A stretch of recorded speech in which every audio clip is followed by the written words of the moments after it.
Hello, friends, and welcome to our Sunday streaming services.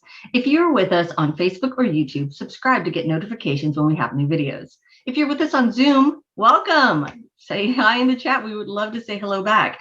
And if this is your first time here, go and sign our guest book at oakcliffuu.org/guest.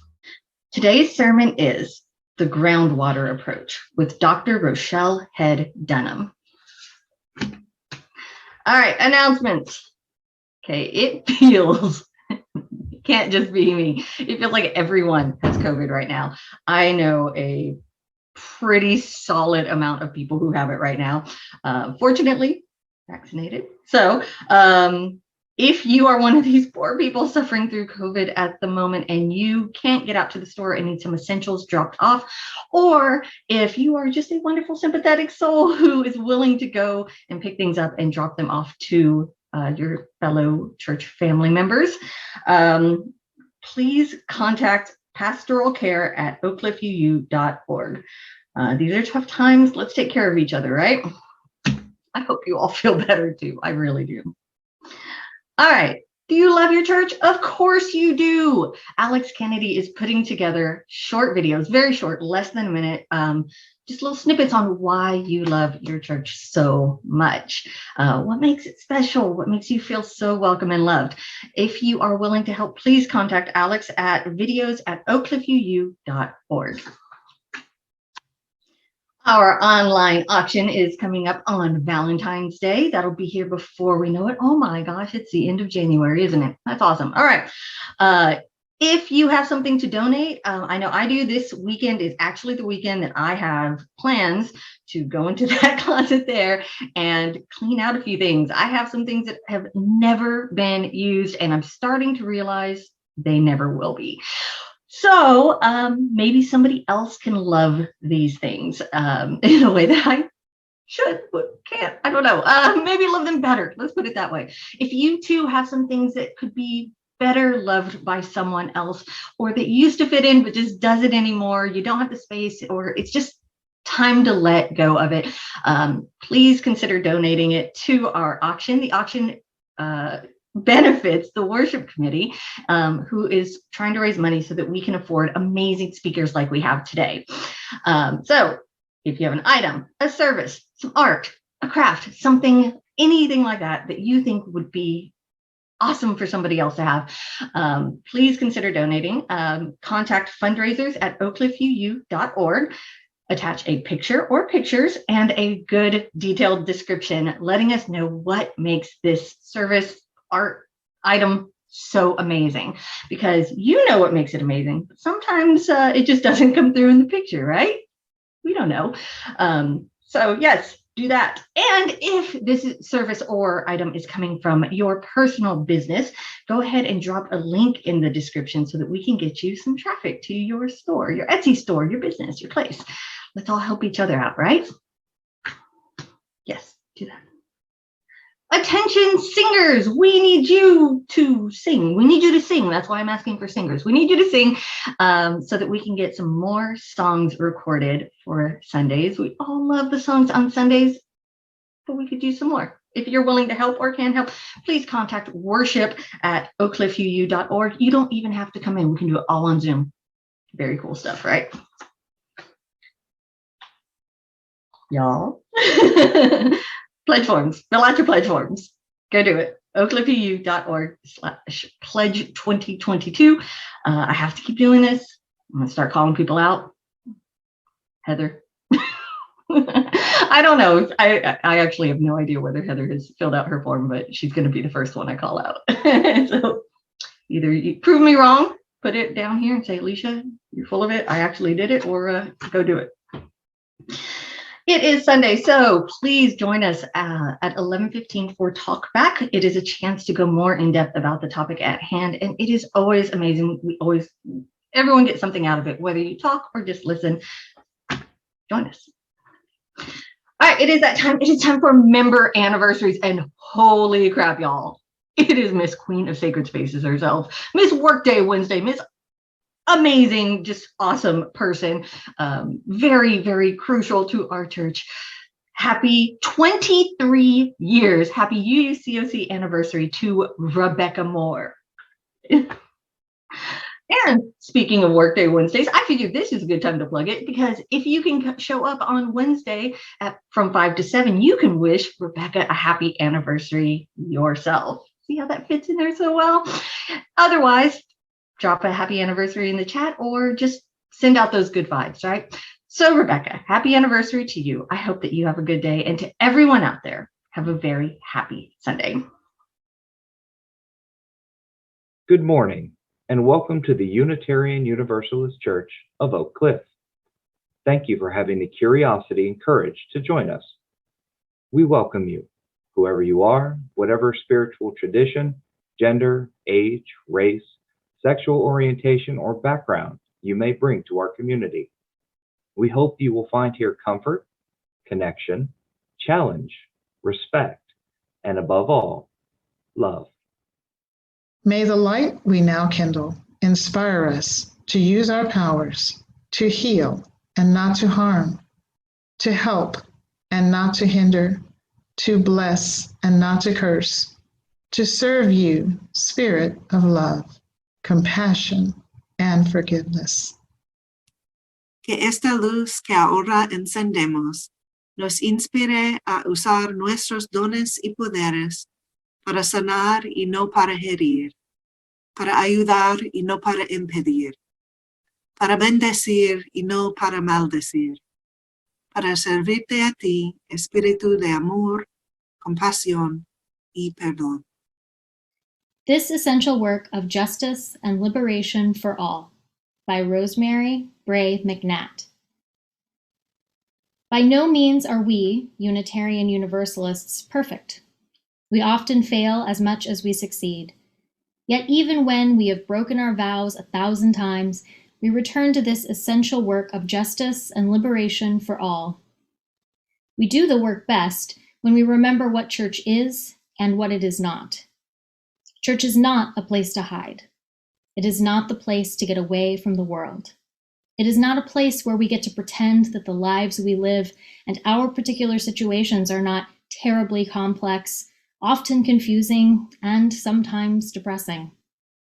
Church is the place where we stand with one another, look the world in the eye, attempt to see clearly, and gather strength to face what we see with courage and, yes, with joy.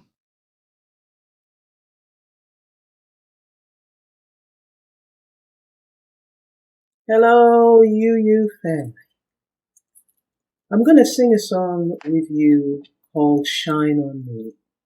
It's an amazing spiritual that anybody can sing. And in these days when the things that we're dealing with, the feeling separate and all of that, and things seem so hard, this is one of those songs that you just throw your head back, put it in your medicine kit. All you have to do is ask. And here's how it goes. Shine on me, oh shine on me. Let the light from the lighthouse shine on me, oh shine on me, yes shine on me. Let the light from the lighthouse shine on me. Lift me up, oh, lift me up. Let the light from the lighthouse lift me up, oh, lift me up, yes, lift me up. Let the light from the lighthouse lift me up, oh, hold me close, yes, hold me close. Let the light from the lighthouse hold me close. Yes, hold me close. So hold me close. Let the light from the lighthouse, please hold me close. Oh, shine on me, shine on me, yes, shine on me. Let the light from the lighthouse shine on me. Oh, shine on me. Yes, shine on me. Let the light from the lighthouse shine on me.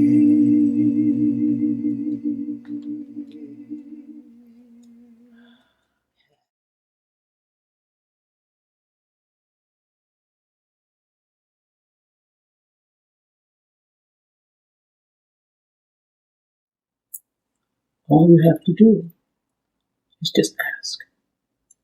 The light is always there. Always. Always. Always.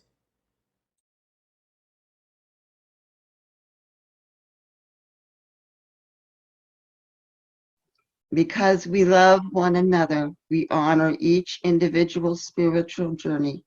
We celebrate life's abundance and service to each other, our community, and the world. We connect with each other in love, respect, and acceptance. Thus do we covenant together. And now in Spanish. Porque nos amamos unos al otro, oramos el viaje espiritual de cada individuo. Celebramos la abundancia de la vida en el servicio a entre sí, nuestra comunidad y el mundo. Ponemos en contacto a unos con otros en el amor, respeto y aceptación. Así que hacemos pacto. We share our sorrow with one another, believing that a sorrow shared is a sorrow halved. Today, we also hold in our hearts the shared grief of our hurting planet. At this time, we invite you to publicly post your sorrows and prayer requests to our Zoom chat or send those to our Facebook Messenger.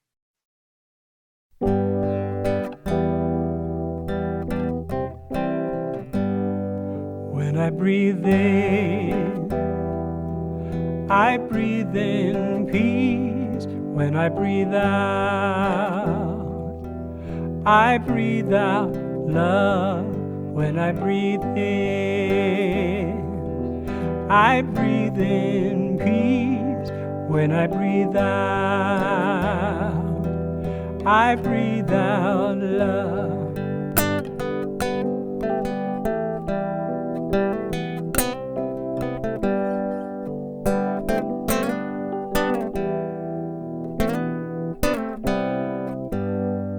When I breathe in, I breathe in peace. When I breathe out, I breathe out love. When I breathe in, I breathe in peace.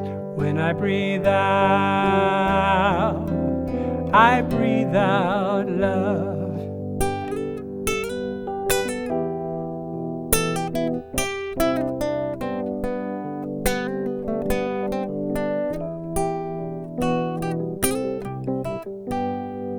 When I breathe in, I breathe in peace. When I breathe out, I breathe out love. When I breathe in, I breathe in peace. When I breathe out, I breathe out love.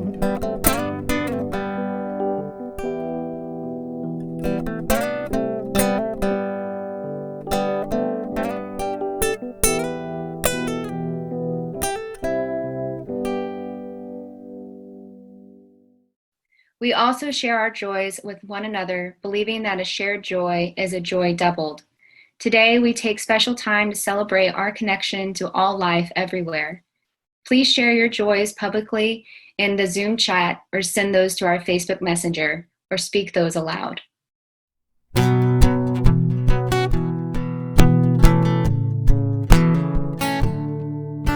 Spirit of light, come unto me. Sing in my heart all the stirs of compassion.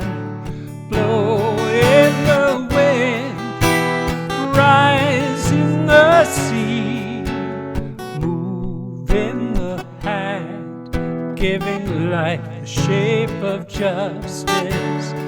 Roots hold me close, wings set me free. Spirit of life, come to me, come to me.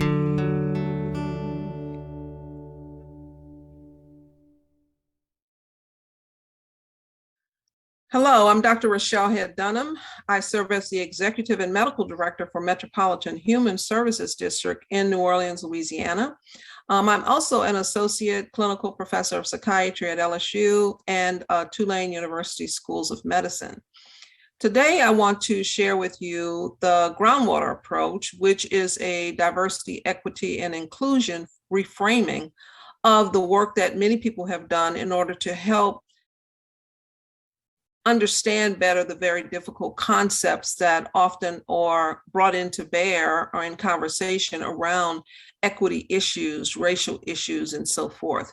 And so I hope that this conversation helps your congregation move the dial forward in the direction that you hope to as it relates to breaking down the barriers that are imposed by the racial inequities that we all are a victim of. My disclaimer for this presentation is that the metaphor is the proprietary content of the Racial Equity Institute. I do want to emphasize that its purpose is in helping organizational systems advance racial inclusivity and diversity as you are pursuing in your church work. The process is designed to help leaders and organizations who want to proactively understand and address racism, both in their organization and in their community as well, where the organization is working.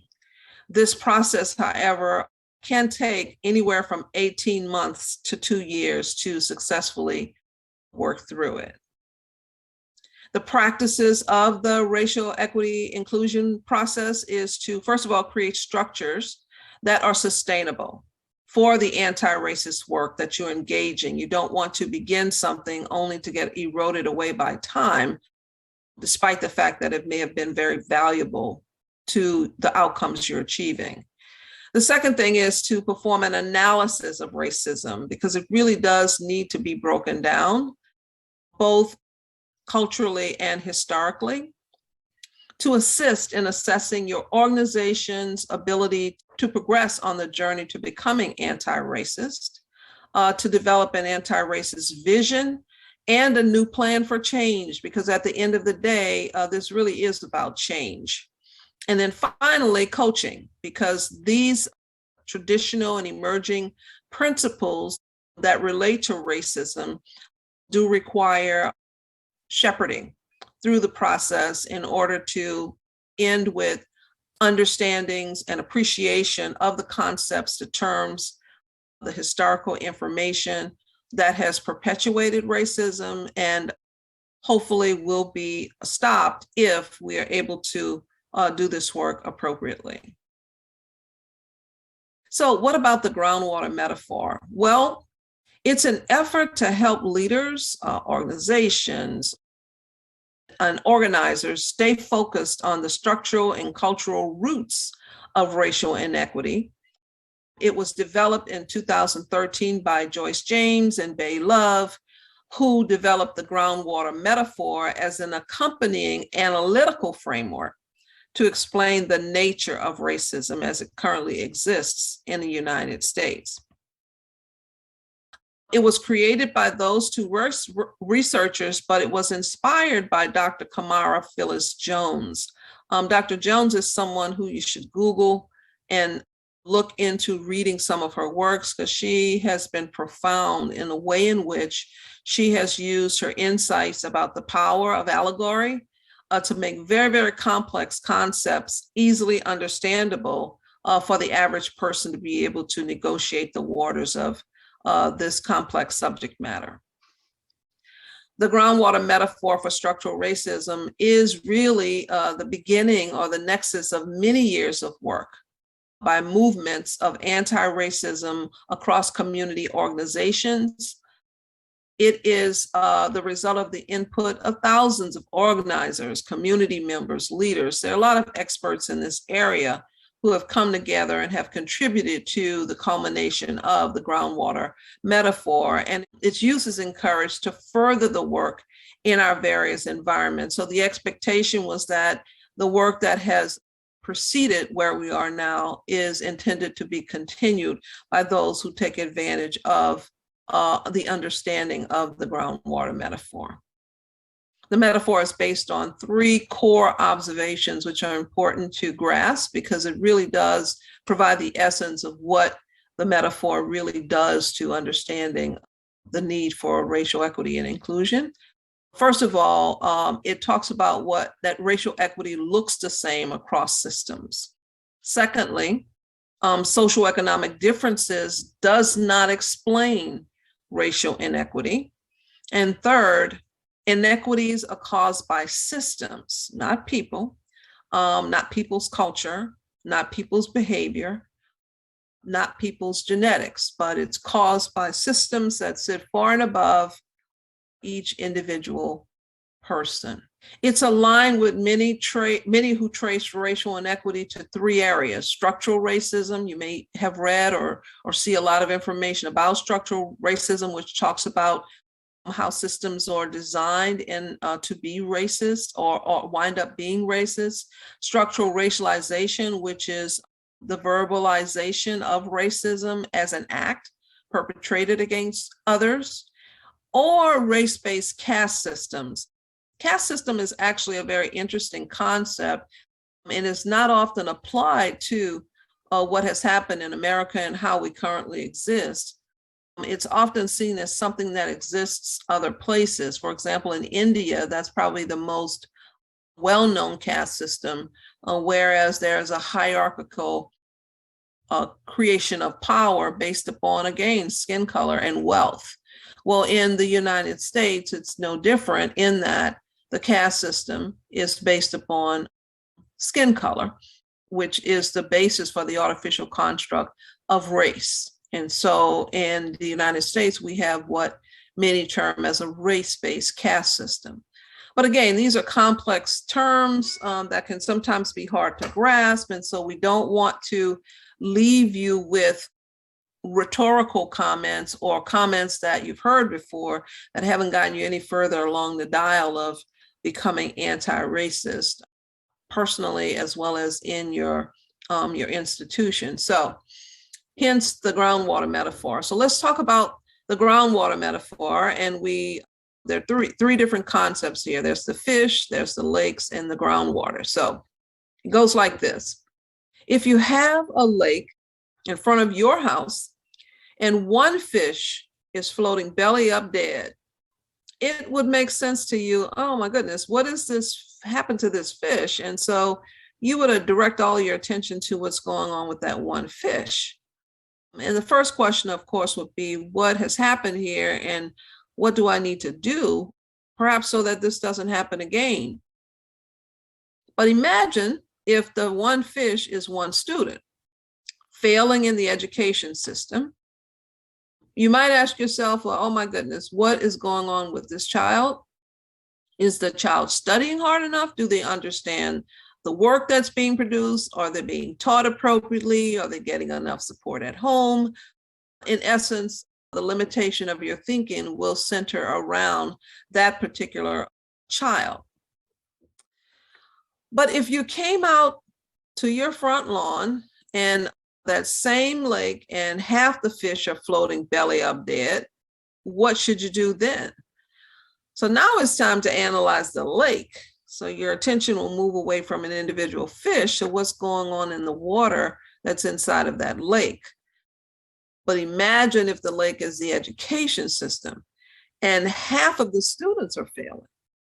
This time, we'd ask, might the system itself be causing such consistent, unacceptable outcomes for students? What is wrong with the educational system that it would fail so many of the kids? And if so, how is this happening with the system? Now, picture this, 5 different lakes around your house. And in each and every lake, half the fish are floating belly up dead. Now, what are you asking yourself? And what is it time to do? We'd say it's time to analyze the groundwater. How did the water in all of these lakes end up with the same contamination? On the surface, the lakes don't appear to be connected, but it's possible, even likely, that they are. In fact, over 95% of the fresh water on the planet is not above ground, where we can see it. It is below the surface in the groundwater. This time, we can imagine half the kids, the analogy would be half the kids in a given region are failing. In the education system, that's one lake. Half the kids are suffering from ill health, conceivably another lake. Half are performing poorly in the criminal justice system, and half are struggling in and out of child welfare system. And it's the same kids in each system. By using a groundwater approach, one might begin to ask these questions. Why are educators creating the same racial inequity as doctors in the healthcare system, as police officers in the criminal justice system, as child welfare workers? How might our systems be connected? Most importantly, how do we use our positions in one system to impact a structural racial arrangement that might be deeper than any single system? To fix fish or to clean up one lake at a time simply won't work. All we do is be putting fixed fish back into toxic water or filter a lake that is quickly recontaminated by the toxic groundwater. The groundwater metaphor is designed to help practitioners at all levels internalize the reality that we live in a racially structured society, and that is what causes racial inequity. So the metaphor shows that racial inequity looks the same across systems. Socioeconomic difference does not explain the racial inequity, and inequities are caused by systems regardless of people's culture or behavior. Now, being able to embrace these truths forces leaders to confront the reality that all of our systems, all of our institutions and outcomes emanate from the racial hierarchy on which the United States was built. In other words, we have a groundwater problem, people. We need groundwater solutions. What I'll show you next, or talk with you next, is about how racial inequity looks the same across systems using national data for African Americans and whites. And in those instances, we see consistent inequity in healthcare, education, law enforcement, child welfare, and finance, to name a few. But according to the data from corresponding federal agencies, African Americans are 2.3 times more likely to experience infant death. African Americans are 1.9 times more likely to die of diabetes. African Americans are 1.5 times more likely to be below proficiency in reading in the 4th grade. African Americans are 3.7 times more likely to be suspended in K through 12. African Americans are 2.7 times more likely to be searched on a traffic stop, African Americans are 7 times more likely to be incarcerated as adults. African Americans are 1.8 times more likely to be identified as victims by the child welfare system. African Americans are 2.1 times more likely to be in foster care. African Americans as business owners are 5.2 times more likely to be denied a loan. And then African American business owners are 1.7 times less likely to own a home. The graphic that I'm showing before you is another way of representing these statistics. This graph shows the likelihood of having a bad outcome for Blacks compared to whites in the United States. The red line represents African American, the black line represents whites, and the comparison is outcomes in 5 systems or 5 lakes: health, education, criminal, legal, child welfare, and finance. And you can at a glance, without reading the detail, see that rates of likelihoods of bad outcomes for the red line, which represents African Americans, are much higher than the black line for whites, where whites are 1 time as likely to have problems consistently in those areas versus Blacks, with the highest rate of a negative outcome being 7 times more for criminal legal activity, incarceration as an adult in particular, than whites. Second highest would be being denied a loan or finance, being adequately financed. Third highest would be suspension in K through 12. And then the next highest would be infant death. And so all of these areas translate into poorer overall life outcomes for African Americans over whites. Another way to look at this is the percent likelihood of having a bad outcome compared to African Americans in the United States, with African Americans again being red, whites being black.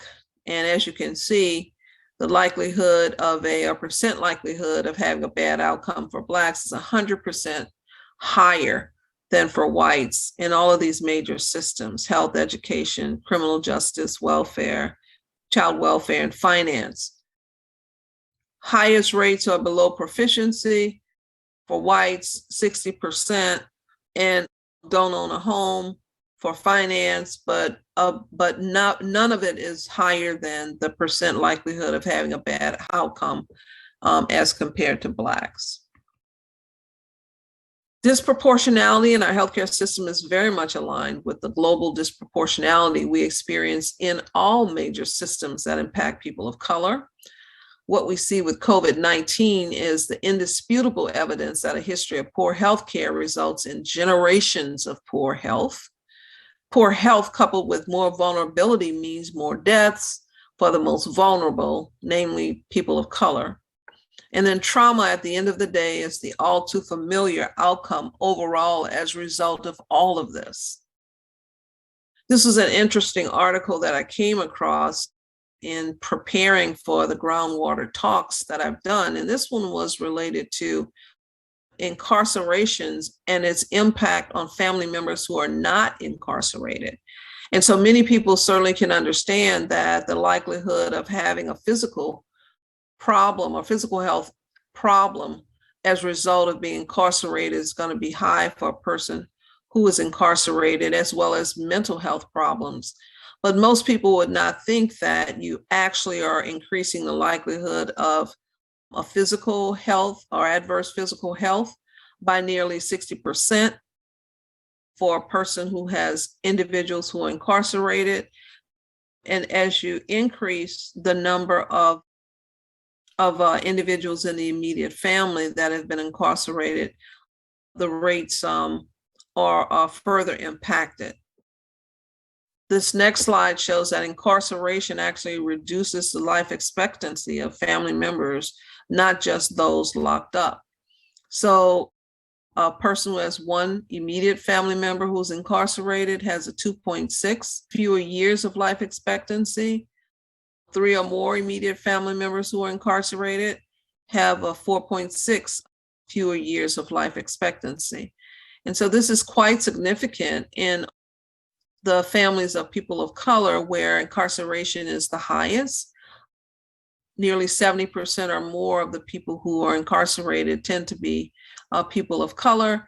And we also see generational trends in terms of incarceration in families, hence another impact on life expectancy for people of color. Another interesting example of the impact of the historical impact of racism on people of color is when we look at the history of the enduring racial gap in the opioid addiction rate.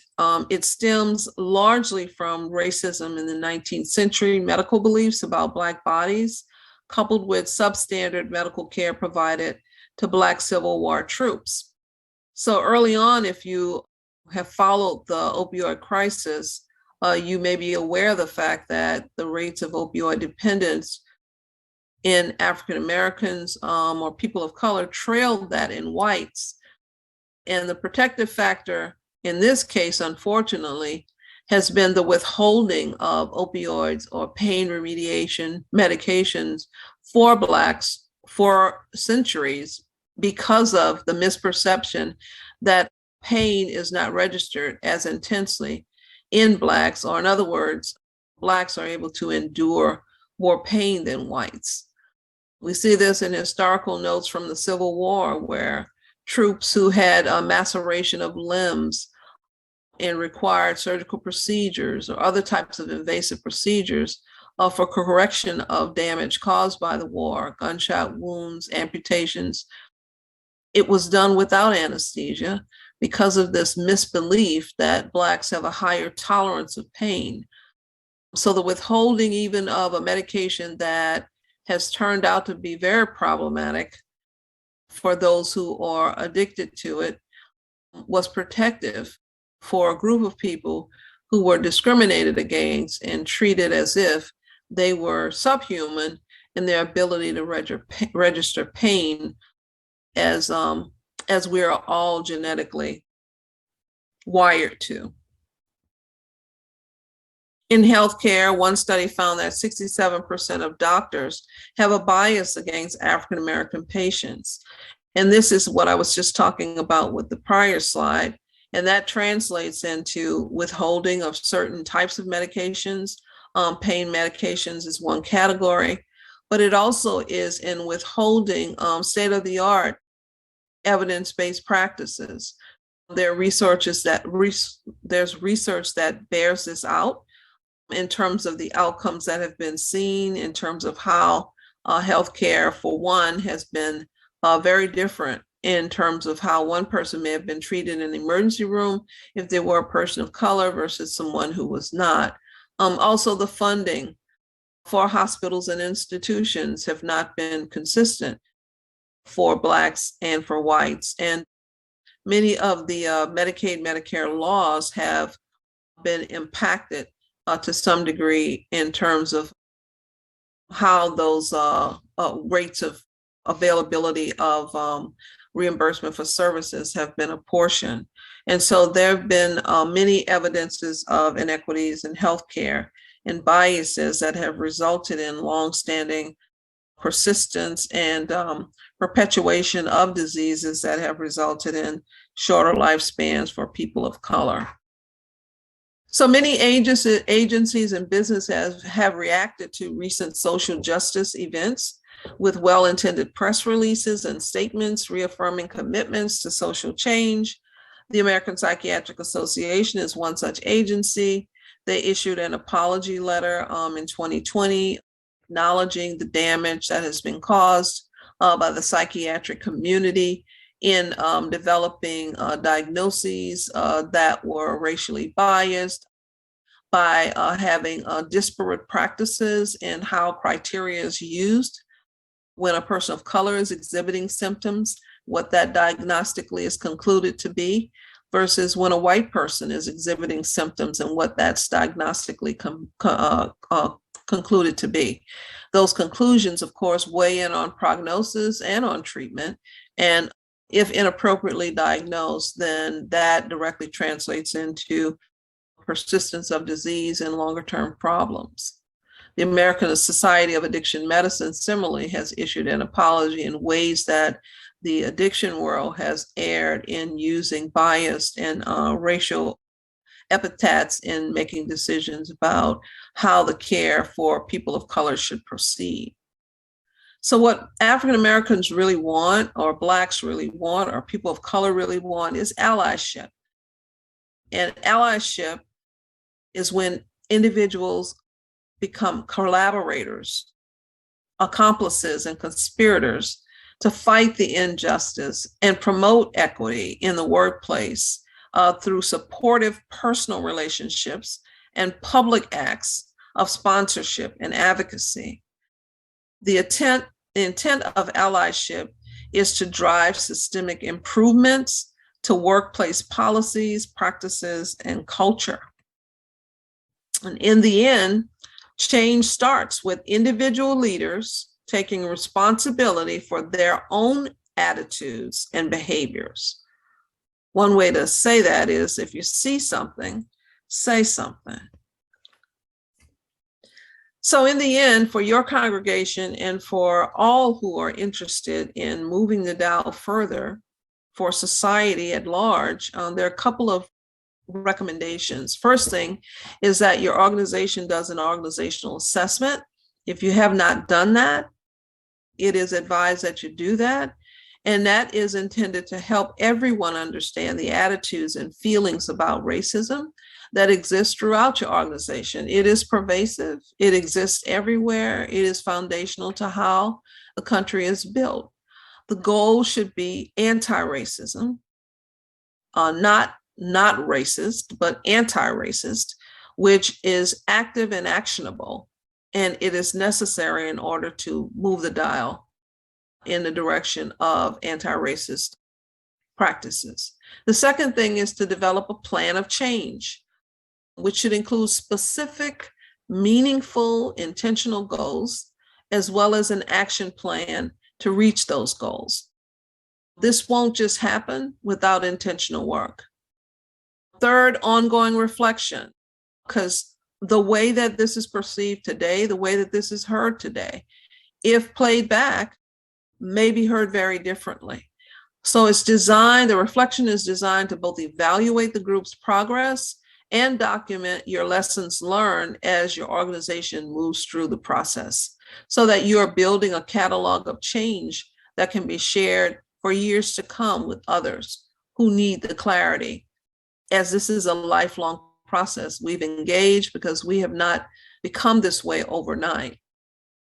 The fourth thing is periodic check-ins to ensure that your congregation, your organization is receiving the support you need to be successful in reaching your goals. And the periodic check-ins does require that there is, again, intentionality in setting up the infrastructure to do that, designating ways in which you will revisit this, maybe an annual review of some sort, like a strategic plan of some sort that requires annual reviewing and revamping in terms of the approaches that have been taken and what should continue to be taken. The fifth thing is an analysis of the organization's stage of development in becoming an anti-racist organization to see how much progress you've made or not made and see what the next step should be.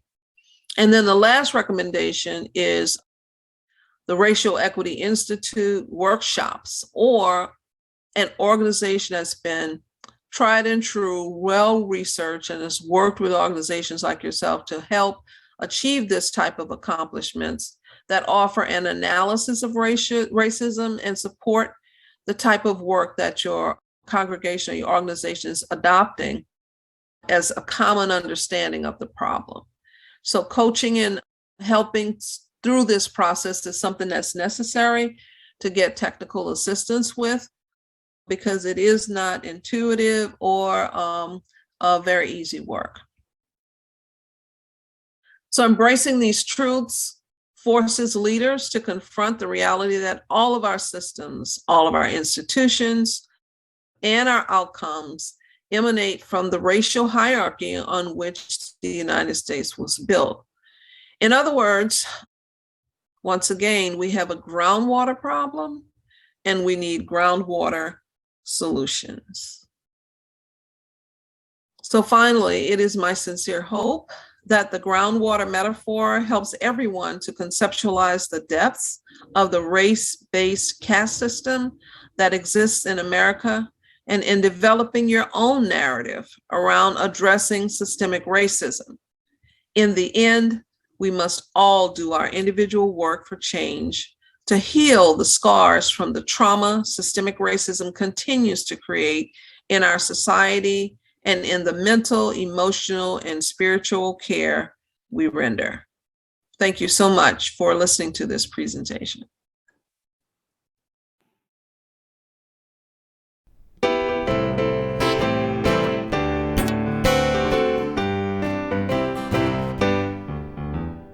We're gonna sit at the welcome table. We're gonna sit at the welcome table one of these days, hallelujah. We're gonna sit at the welcome table. Gonna sit at the welcome table one of these days.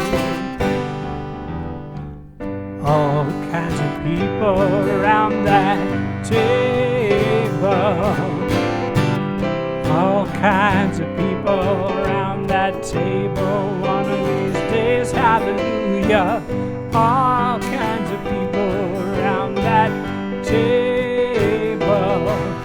Gonna sit at the welcome table one of these days. No fancy style at the welcome table.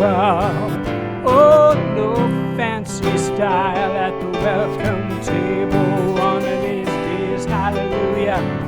No fancy style at the welcome table. Gonna sit at the welcome table one of these days.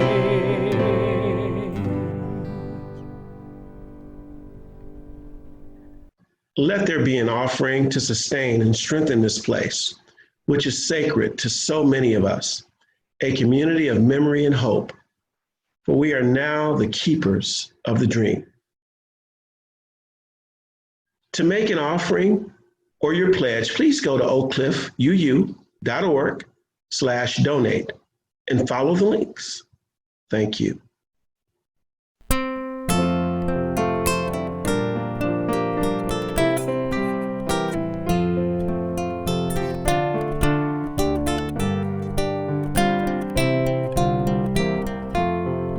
From you I receive, to you I give. Together we share, and from this we live. De ti yo recibo, a ti te doy. Así compartimos y vivimos hoy.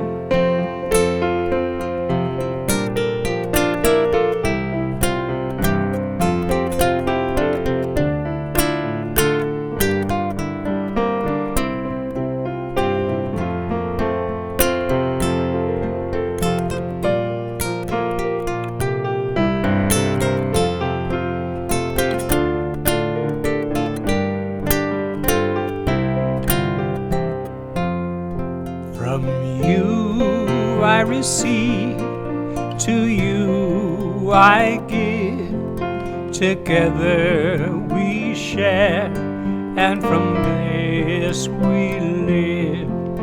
De ti yo recibo, a ti te doy. Así compartimos y vivimos hoy. The Unitarian Universalism That Does Not Yet Exist by Natalie Fenimore. Shirley Chisholm was asked why she, a Black woman, was running for president. "You don't have a chance. Why are you doing that?" And she said, "Because I am in love with the America that does not yet exist." And that's how Unitarian Universalism is also. I am in love with the Unitarian Universalism that does not yet exist. But I have to hold both the love for that thing and the love for the reality. It does not yet exist. It will probably not exist in my lifetime. I don't think it will in that of my children, but I can't deny my love for it. You know, wanting to be there in that struggle. That's why I'm fighting.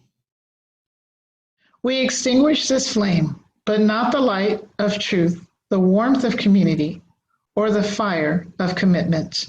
These we carry in our hearts until we are together again. And now in Spanish. Encendimos esta llama, pero no la luz de la verdad, el calor de comunidad o el fuego de nuestro compromiso. Estos los llevamos en el corazón hasta que estemos juntos otra vez.